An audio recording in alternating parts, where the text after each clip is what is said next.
일상에 바쁜 여러분들을 대신해서 지식과 인사이트를 정리해드리는 매일 독서, 매일 인사이트입니다. 오늘은 햄릿이라는 작품을 통해서 우리가 삶을 살아가면서 겪게 되는 고통, 그 고통을 이제 어떻게 받아들이고 승화시킬 수 있을까, 그런 부분에 대해서 한번 공유를 해보도록 하겠습니다.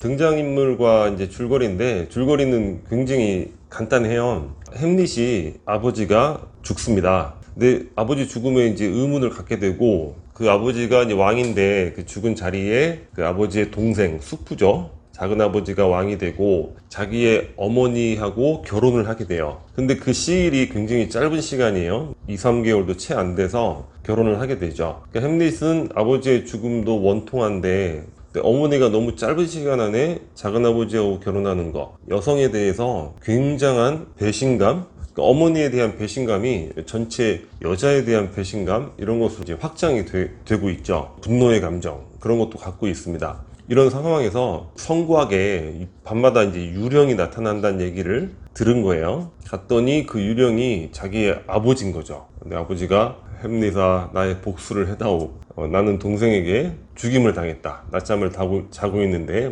뱀의 독을 이용해서. 그 햄릿이 굉장히 충격을 받습니다. 그런데 그게 유령이니까 이게 무슨 망령인지 알 수가 없잖아요. 그래서 그 근처에 유랑하는 연극단을 불러서 그 유령이 얘기한 설정 그대로 그 지금의 왕, 자기의 숙부 앞에서 공연을 하게 해요. 그러면서 그 숙부의 모습을 이렇게 관찰을 하죠. 그런 여러 가지 시간을 벌기 위해서 햄릿은 스스로 미친 척을 하게 됩니다. 그런데 이렇게 관찰을 해보니까 그 부분에서 그 숙부가 깜짝 놀라면서 불쾌하면서 그 자리를 떠나게 되죠.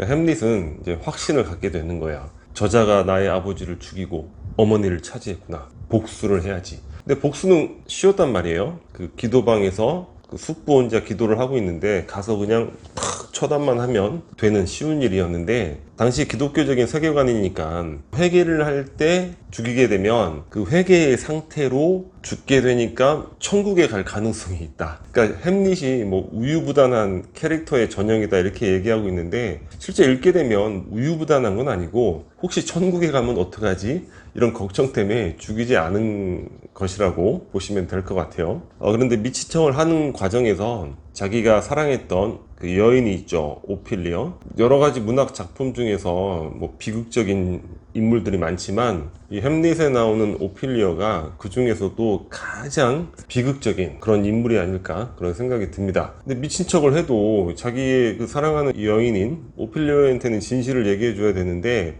그렇지 않고, 그리고 실수로 또 숙부를 죽인다는 게 그 커튼 뒤에 숨어 있는 사람이 숙부일 거라고 확신하고 탁 죽이는데, 그게 또 이제 신하였던 그 오피리어의 아버지를 죽이게 되는 거예요. 그러니까 오피리어는 자기가 사랑하는 햄릿이 자기의 아버지를 죽였으니까 실성을 하게 됩니다. 미치게 되고 곧이어 물에 빠져서 자살을 하게 되죠. 조금 이따가 더 자세하게 말씀을 드리겠지만 굉장히 비극적이에요. 오피리어에 대한 그런 감정이입이 막 강하게 생길 정도로 비극적입니다. 시간이 흘러가는데 그런 와중에 이제 숙부도 햄릿을 제거할 계획을 세우는 거예요. 오피리어의 오빠를 불러서 복수심을 자극해서 독이 든 칼을 준비를 합니다. 혹시 독이 든 칼이 실패할 걸 대비해서 독이 든 포도주를 또 준비를 하는 거예요. 그런데 결과는 그 독이 든 포도주는 햄릿의 어머니가 마시고 죽고, 독이 든 칼로는 오피리어의 오빠하고 햄릿하고 서로 찔러가지고 서로 다 죽게 되는 거예요.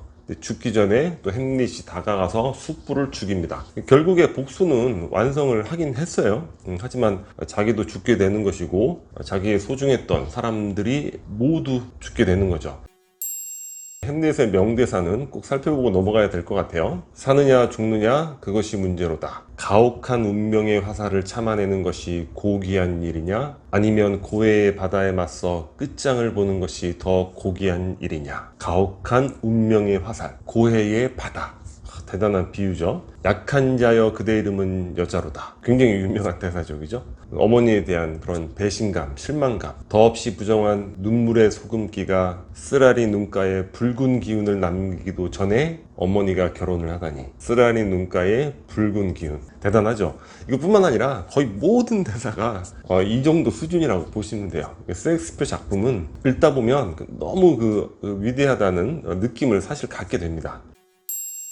자, 그러면 그 삶에 있어서 이제 고통을 어떻게 다룰 것인가, 이 부분에 대해서 두 가지로 살펴볼 거예요. 하나는 파괴적인 분노로 만드는 것이고, 하나는 남을 살릴 수 있는 그러한 별과 같은 도구로 만드는 것. 이렇게 두 가지로 나눠서 살펴보겠습니다. 첫 번째는 이 햄릿의 경우인데, 자, 고통으로 타인을 해하는 경우죠. 자, 햄릿은 자기의 고통이 있죠. 아버지의 죽음, 어머니의 변신, 고통스럽죠. 근데 그거는 온전히 자신의 것이죠. 자신의 고통으로 인해서 남을 해하면 안 되는 거죠. 자, 이 작품에서 햄릿은 본인이 의도치 않았다 할지 모르지만 자신의 고통을 분노로 표출하면서 결과적으로 오피리어를 해한 것입니다. 오피리어를 죽음의 상태로 만들게 된 거죠. 왜냐면 자, 오피리어를 대하는 자세에는 굉장히 많은 문제점이 있어요. 자, 미친 척하는 이유에 대해서 자기 연인한테 당연히 언질을 했어야죠. 그리고 어머니의 부정은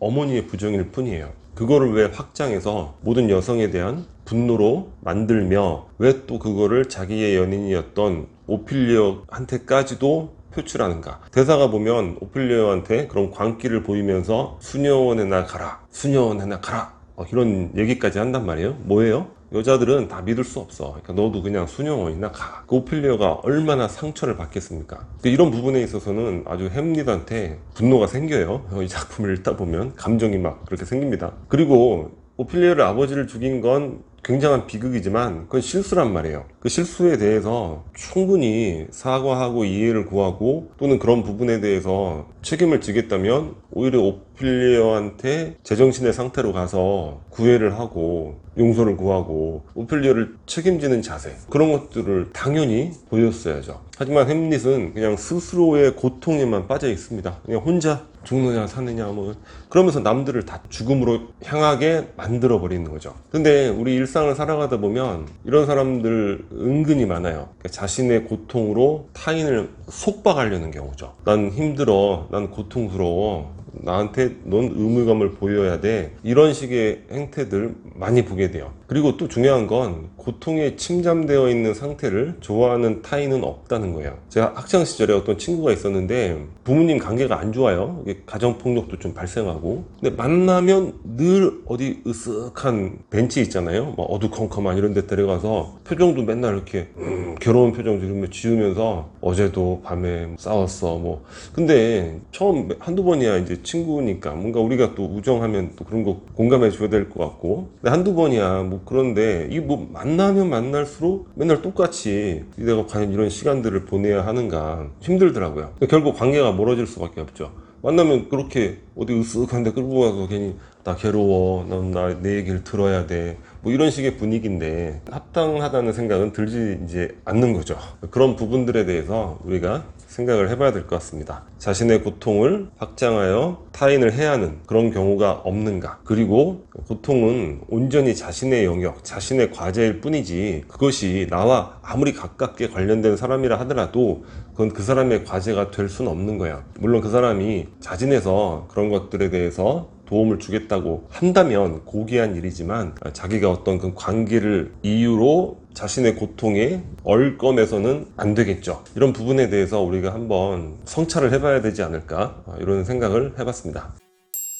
또 하나의 고통에 대한 관점은 상처가 별이 되어, 이런 개념입니다. 그러니까 상처를 오픈하는 것에 어떤 힘, 그런 것들과 관련된 거죠. 자신이 당한 상처는 그와 유사한 상처를 받은 이들에게 위로와 되살아남을 줄 수 있는 그런 별이 된다, 이런 의미예요. 비슷한 고통이나 상처를 얻은 이들, 이런 또 공동체 모임 같은 거 있잖아요. 가서 이렇게 자기 경우를 얘기하고. 근데 자신의 고통이나 상처는 제가 보기에 결코 스스로 자생적으로 극복되거나 해결되는 경우는 별로 없는 것 같습니다. 그런 것들이 온전히 해결되는 것은 그 상처와 고통이 보편적인 거구나, 그러니까 타인들의 그 상처와 고통, 그것이 또 나보다 더 심한 경우, 그런 경우를 보고 느낌으로써 자신의 상처와 고통을 온전히 해결하는 그런 경우가 일반적인 것 같아요. 우리는 사실 제대로 인생을 살 수가 없죠. 어느 집이건 다 사건이 있고 누구건 다 개인적으로 고통이나 고난이 있습니다. 그러니까 우리가 말을 안 할 뿐이지 누구나 그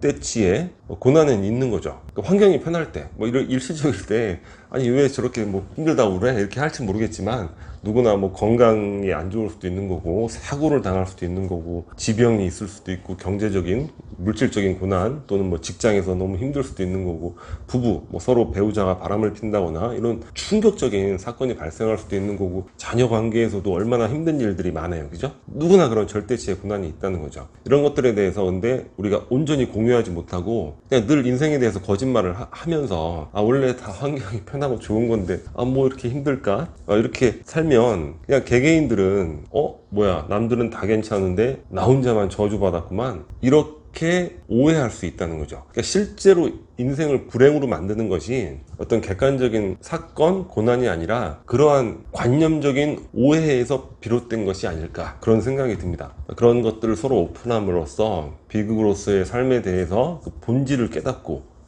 서로가 서로를 위로받는 거죠. 예전에 접한 에피소드인데, 자녀가 사망을 한 거예요. 근데 부모의 입장에서 자식을 먼저 보낸 건 극복이 안 되죠. 말도 잃게 되고 생활도 완전히 어두워지게 되고, 그것들이 짧은 시간 안에 또 해결되지 않아요. 자식 한 명을 먼저 떠나보낸 분이 있었는데, 어떠한 과정을 통해서 우연히 어떤 분을 만났는데 그런 내용들을 공유를 하게 된 거예요. 근데 그분은 3명의 자녀를 사고로 먼저 보내게 됐죠. 하지만 그런 것들을 공유하면서 나름대로 이제 치유를 해오셨던 분인 거예요. 그 자신과 비슷한 고통을 겪고 있는 그런 사람에게 오픈하면서 공유를 한 거죠. 그럼으로써 처음에 말씀드렸던 그분이 온전히 되살아날 수 있었다, 이러한 것들을 본 적이 있거든요.